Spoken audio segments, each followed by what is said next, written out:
आवाज। नमस्कार, स्वागत है आप सभी का झारखंड के खबरों में। मैं आपके साथ निकिता कश्यप। बुलेटिन की शुरुआत करते हैं। झारखंड के महामहिम राज्यपाल संतोष गंगवार जमशेदपुर पहुंचे हैं और जहां उन्होंने दो महत्वपूर्ण कार्यक्रमों में उनकी ओर से शिरकत की जाएगी। आपको बताते चले कि पहले कोऑपरेटिव कॉलेज के द्वारा आयोजित कार्यक्रम में शामिल हुए, तो वहीं दूसरी ओर कार्यक्रम में RBS इंजीनियरिंग कॉलेज में आयोजित इंटरनेशनल सेमिनार का उद्घाटन उनकी ओर से किया गया है। आपको बता दें कि यह सेमिनार 2 दिनों तक चलेगा और जिसमें कि देश विदेश के विद्वान शामिल होंगे। और अपने संबोधन में राज्यपाल ने कहा कि प्रधानमंत्री नरेंद्र मोदी के नेतृत्व में भारत आत्मनिर्भर बन चुका है और आने वाले समय में यह दुनिया का सबसे शक्तिशाली देश बनेगा। उन्होंने झारखंड के शिक्षा क्षेत्र पर भी चिंता व्यक्त करते हुए कहा कि यहाँ के शैक्षणिक संस्थान और मजबूत होने चाहिए ताकि विद्यार्थी बाहर से यहाँ आकर उस शिक्षा प्राप्त कर सके। ये मैं इसलिए कह रहा हूँ कि मेरे 2 बच्चे हैं, एक रुड़की का पास आउट है और एक BIT बेलोर का पास आउट है। दोनों की अलग रेपुटेशन है स्थानों की, तो मैं इतना कह सकता हूँ कि इस स्थान की भी रेपुटेशन हो और देश के अंदर और देश के बाहर लोग समझें कि यहाँ से पढ़ने के बाद नौजवान और बच्चा कहाँ जा सकता है और कहाँ पहुँच सकता है। तो मैं बहुत बहुत आप सभी को शुभकामनाएं दूंगा और विश्वास के साथ कि हम प्रगति करें, तरक्की करें और देश भर के लोग हमारी ओर आकर्षित हों। ये कोशिश करें कि यहाँ पर पढ़ाई का स्वरूप इतना बदल रहा है कि इसकी आवश्यकता है और झारखंड इस दिशा में प्रगति कर रहा है, ऐसी मेरी राय है। तो मैं यहाँ पर आया, आप सबका बहुत बहुत आभार व्यक्त करते हुए और इन शुभकामनाओं के साथ कि सम्मेलन आपका सफल हो और अच्छे आयोजन की हम कामना के साथ अपनी बात को समाप्त करते हैं। धन्यवाद। जय हिंद। नमस्कार। झारखंड के पश्चिमी सिंहभूम जिले में खूंटीपानी प्रखंड कार्यालय में मिशन वात्सल्य के तहत एक महत्वपूर्ण इंटरफेस और उन्मुखीकरण बैठक का आयोजन किया गया। आपको बताते चले कि इस बैठक का उद्देश्य बाल संरक्षण से जुड़े सभी हितधारकों के बीच समन्वय को मजबूत करना और देखभाल के साथ साथ संरक्षण की आवश्यकता वाले बच्चों को सरकारी योजनाओं से जोड़ना रहा।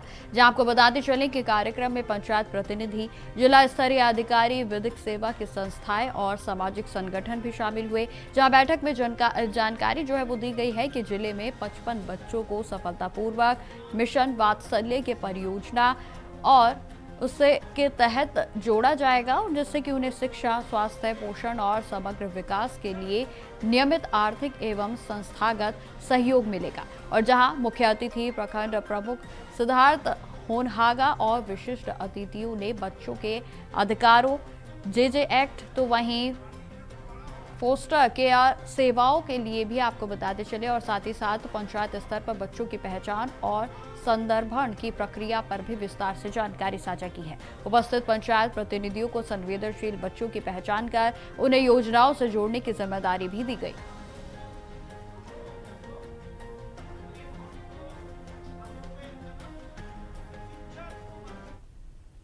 खबरों में आगे बढ़ते हैं। अब खबर खरसावां से है, जहां पंचायत भवन बड़ा आमदा में 30 घंटे के मासिक आचार्य अभ्यास का आयोजन किया गया।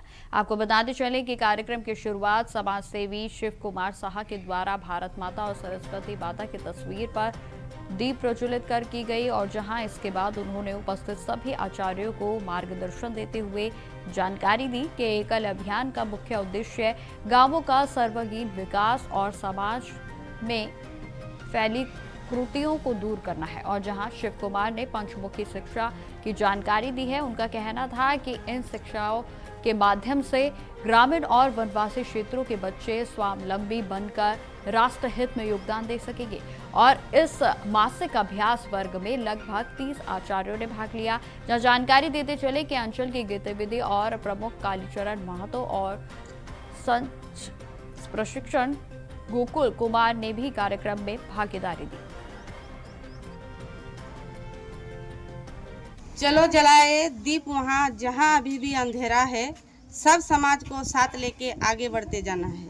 एकल अभियान का हम लोग का उद्देश्य यह है कि ग्रामीण सुदूर क्षेत्रों में जहाँ शिक्षा का अभाव है, वहाँ पर हम लोग शिक्षा पहुँचाते हैं। पाँच ये से विषय से पहुँचाते हैं: शिक्षा, विकास, जागरण, संस्कार को लेकर हम लोग का एकल अभियान काम कर रही है। आज हम लोग का इस बड़ा आमदा पंचायत भवन में 30 घंटा का बैठक रखा गया, जिसमें सभी दीदियाँ उपस्थित हुई और एकल अभियान का बैठक हुआ और यह निरंतर चलते रहेगा और अनंत काल तक चलते रहेगा। अब खबर रांची से है, जहां आयकर विभाग ने बाबा राइस मिल के ठिकानों पर दबिश दी है। आपको बता दें कि यह कार्रवाई कांके रोड, रातू रोड सहित कई स्थानों पर की जा रही है और जहां आयकर विभाग को मिली अनियमितताओं की शिकायत के बाद आईटी की टीम ने भी कार्रवाई को शुरू कर दिया और जहां इस दौरान टीम ने कैश ट्रांजैक्शन सहित विभिन्न दस्तावेजों की जांच की और उन्हें खंगाला। और साथ ही साथ बता दें कि कार्रवाई के दौरान दस्तावेजों के साक्ष्यों के रूप में जुटाया जा रहा है और जिससे कि आयकर विभाग की अनियमितताओं का पता लगा सके। तो वही आपको बताते चले कि इस कार्रवाई से संबंधित अभी तक कोई भी आधिकारिक बयान सामने नहीं आया है।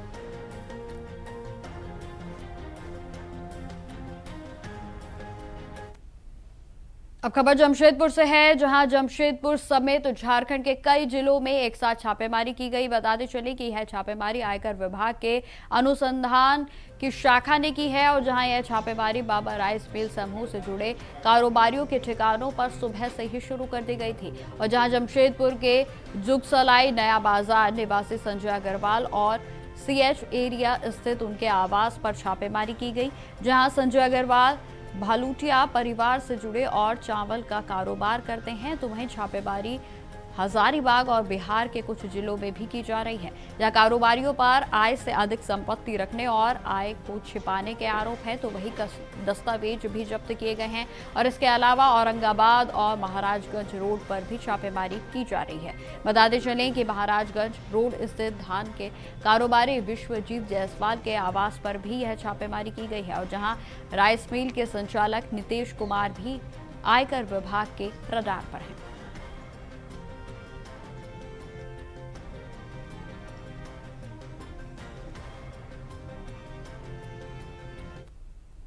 खबरों में आगे बढ़ते हैं। झारखंड में नगर पालिका आम चुनाव को लेकर हजारीबाग नगर निगम में सभी तैयारियां पूरी कर ली गई हैं और जहां उपायुक्त शशि प्रकाश सिंह ने यह जानकारी दी है कि चुनाव निष्पक्ष और शांतिपूर्ण तरीके से कराए जाएंगे, जहां आदर्श आचार संहिता नगर निगम क्षेत्र में लागू कर दी गई है। तो वहीं हजारीबाग नगर निगम के महापौर पद को अत्यंत ही पिछड़ा वर्ग 1 के लिए आरक्षित किया गया है। जानकारी देते चले कि 36 वार्डों में कुल 1,77,437 मतदाता होंगे और जिसमें पुरुष मतदाताओं की बात की जाए तो 90,000 से ज्यादा पुरुष मतदाता हैं। तो वहीं अगर महिला मतदाताओं की बात की जाती है तो वो 87,000 से ज्यादा है और जहां 160 मतदान केंद्र बनाए गए हैं और जिसमें 2 सहायक केंद्र भी शामिल हैं। तो वहीं महापौर पद के लिए अधिकतम खर्च 15 लाख रुपए निर्धारित किया गया है, जबकि वार्ड पार्षद के लिए यह राशि 3 लाख रुपए है।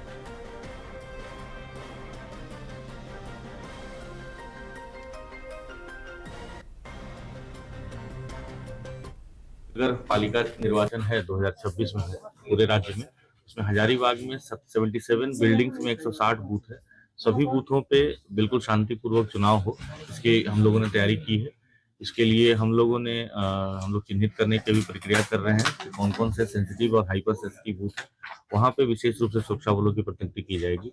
साथ में कुछ वल्नरेबल पॉकेट्स अगर किसी बूथ एरिया में है तो वहाँ पर भी हम लोग कॉन्फिडेंस बिल्डिंग मेजर्स करेंगे, जिसमें फ्लैग मार्च होता है और हम लोग भी जाएंगे, जाकर मतदाताओं से मिलेंगे और उन लोगों को ये विश्वास दिलाएंगे कि वो निर्भीक होकर के अपना मतदान का प्रयोग कर सकते हैं। कि आप लोग जान रहे हैं, राज्य निर्वाचन आयोग के द्वारा कल चुनाव जो है वो डिक्लेयर किया गया। उस उपलक्ष्य में जो है आज एज अ डीईओ नगर पंचायत नगर पालिका जो है प्रपत्र 5 में हजारीबाग नगर निगम के लिए निर्वाचन की सूचना जो है वो प्रेषित की जा चुकी है, जिसके तहत में हजारीबाग नगर निगम में 36 वार्ड पार्षद के लिए जो चुनाव है एवं यहाँ के जो महापौर की जो चुनाव है उसकी प्रक्रिया स्टार्ट हो गई है।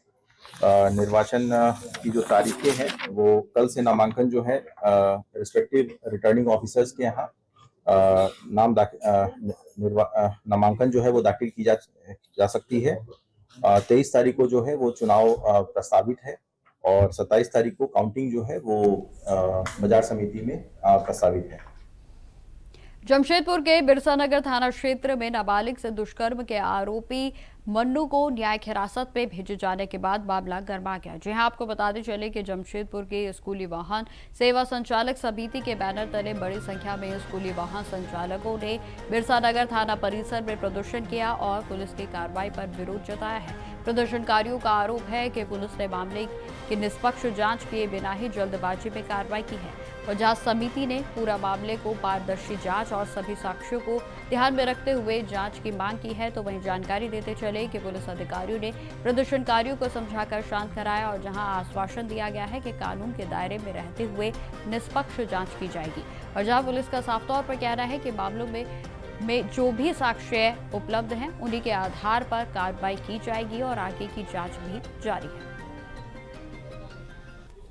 मामला एक गंभीर मामला है जो एक है कि मन्नू के द्वारा जो है थाना बिरसा थाना में केस दर्ज हुआ है कि किसी बच्चे के साथ गलत व्यवहार किया गया। कहीं न कहीं ये जांच की विषय था। कौन सा स्कूल का है? कॉलोनी जांच का विषय था और थाना जो है किसी बात को लेकर जांच हुई, क्या हुई नहीं हुई पता थाना जानते हैं, और उनको उठा के ले आया गया और यहाँ से इनको जेल भेज दिया गया। और बच्ची छोटी बच्ची है, हाँ, और उसको करीब 5 साल या 4 साल बताया जा रहा है, छोटी बच्ची है। उसके साथ क्या करेंगे वो? 30 साल से 20 साल से स्कूल कर रहे हैं, आज बुढ़ा गए, हाँ, जवानी में नहीं कुछ कर पाए। इस तरह का आरोप किसी ड्राइवर पर लग रहा है तो पूरे ड्राइवर पर आरोप लग रहा है और गंभीरता पूर्वक इसकी जांच होनी चाहिए थी और जांच करके उसके बाद जो है कहीं न कहीं उन पे कार्रवाई करना चाहिए था। खबरों में आगे बढ़ते हैं। अब खबर साहिबगंज से है, जहां झारखंड के एकमात्र रामसर साइट अधवा पक्षी अक्षायनी में 27-28 जनवरी 2026 को एशियन वाटर बर्ड सेंसस के तहत पक्षी सर्वे सफलतापूर्वक आयोजित किया गया और इस सर्वे में आपको जानकारी देते चले कि मंदार के नेचर क्लब के संस्थापक अरविंद मिश्रा, जो कि पक्षी के विशेषज्ञ आरुष कुमार, तो वहीं वन कर्मियों ने सक्रिय अपनी भागीदारी को दर्ज कराया और जहां सर्वे के दौरान कई प्रवासी और स्थायी जल पक्षी भी पाए गए हैं और जिसमें कि नॉर्दर्न पिंटेल, तो वहीं गैग्रीनी और रेड क्रेस्टेड पोटार्ड की जो प्रमुख प्रजातियां हैं वो मिली हैं। आपको बताते चले कि फुलवस हिवस्लिंग्स डक और ओपन बिल स्कॉट्स में आपको साथ ही साथ इसमें बताते चले कि हेरॉन की जो प्रजातियां हैं वो स्थायी रूप से देखी गई है और इस वर्ष भी फुलवस विलिंग्स की जो भी डक हैं उनकी संख्या अधिक पाई गई, जो कि उधवा के अक्षायनी के अनुकूल पर्यावरण और बेहतर संरक्षण की ओर संकेत करता है। तो वहीं जानकारी देते चले कि रामसर में दर्जा मिलने के बाद अधवा के पक्षी अक्षायनी जल पक्षियों के लिए महत्वपूर्ण आवास का स्थल बनते जा रहे हैं।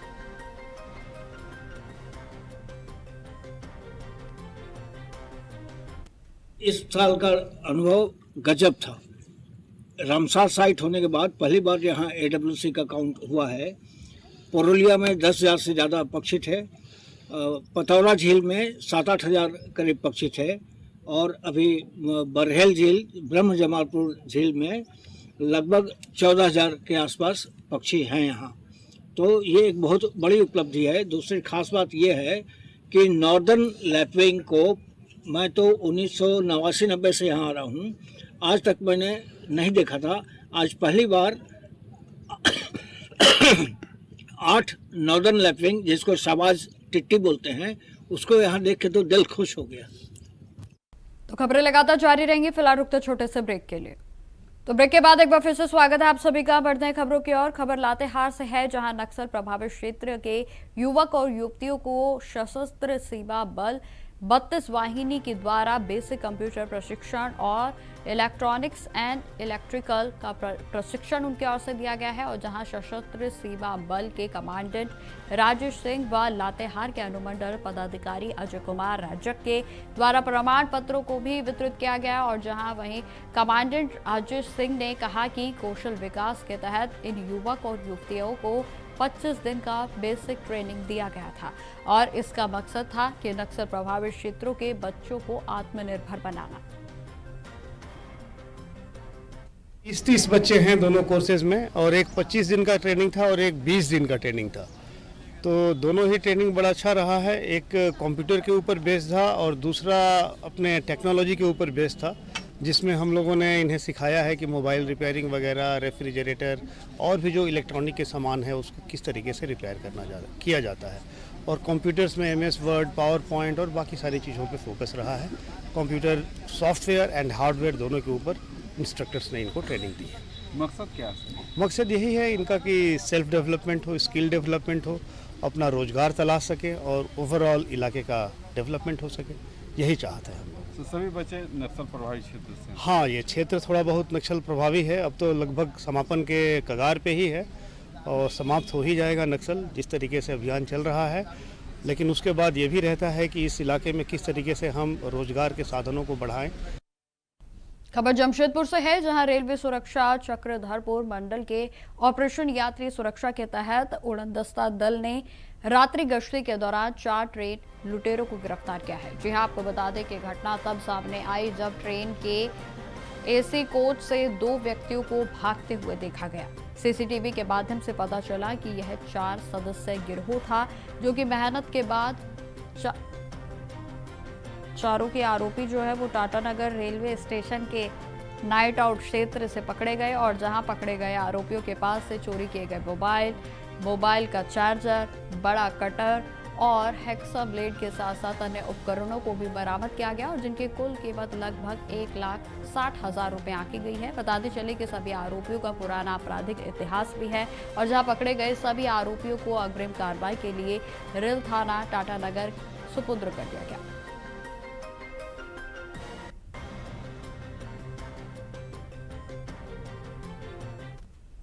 अब खबर साहिबगंज जिले से है, जहां राजमहल थाना क्षेत्र में स्थित 3 पहाड़ मोड़ पर तेज रफ्तार टाटा पंच कार ने सड़क पर तांडव मचाया। जी हां, घटना CCTV में कैद हो गई और जिसे देखकर लोग दंग रह गए। तो वही जानकारी के अनुसार आपको बता दें कि सफेद रंग की टाटा पंच कार 3 पहाड़ की ओर से तेज रफ्तार से आ रही थी और तभी अनियंत्रित होकर सड़क पर पूरे तरीके से वह पलट गई और जहां घटना के बाद अफरा तफरी का माहौल बन गया। लेकिन गनीमत यह रही कि इस हादसे में किसी भी तरह के जान माल की क्षति नहीं हुई है। जानकारी देते चले कि वाहन में ड्राइवर सहित एक अन्य व्यक्ति भी सवार था। जहां घटना की सूचना मिलते ही पुलिस भी मौके पर पहुंची और स्थानीय लोगों की मदद से पलटी हुई गाड़ी को सीधा किया गया।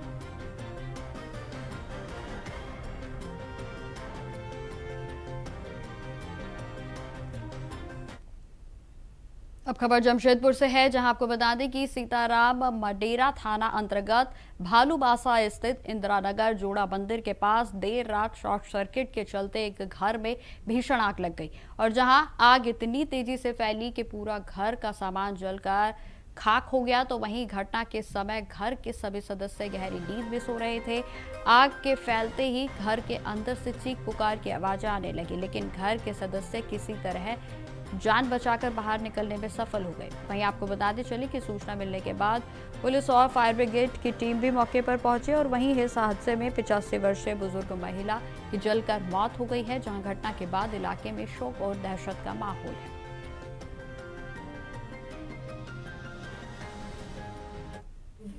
माँ घर में सोए थे तो बेड वार्मर लेके सोए थे, तो पता नहीं कैसे उसको शॉर्ट सर्किट हो गया ना क्या हुआ पता नहीं, आग जल गया, धुआं दिख रहा था। तब हम जाके सब कोई को बुलाए तो हम अंदर नहीं जा पाए क्योंकि वो इतना धुआं था। रात कितने बजे की घटना है ये? रात 2 बजे 2:30 बजे ऐसे। ये फायर ब्रिगेड को सूचना दिया? फायर ब्रिगेड को सूचना दिए, लेकिन 1 घंटा बाद आया। अगर साथ आता तो हो सकता है, इतना नहीं जलता। किसी की माने हम लोग ही जो यहाँ का अड़ोस पड़ोस सब कोई लड़का लोग पानी दिया जो उसी से थोड़ा मय हो गया था, लेकिन बाद में आया फायर ब्रिगेड। क्या नाम है आपकी माँ? माँ का नाम है शोभा मुखर्जी। क्या स्थिति है उनकी? वो डेथ हो गया उनका। कितना परसेंट जल गई थी? अब पूरे 90% ही बोल सकते हैं। खाली उनका पैर बचा था। पैर बचा है, बाकी का भी जगह पूरा मुँह हाथ जल गया है। अभी पोस्टमार्टम में क्या बोलते हैं हमको नहीं पता। तो फिलहाल मेरे साथ इस बुलेटिन में इतना ही। देश दुनिया की तमाम खबरों की जानकारी के लिए बने रहें हमारे साथ। नमस्कार।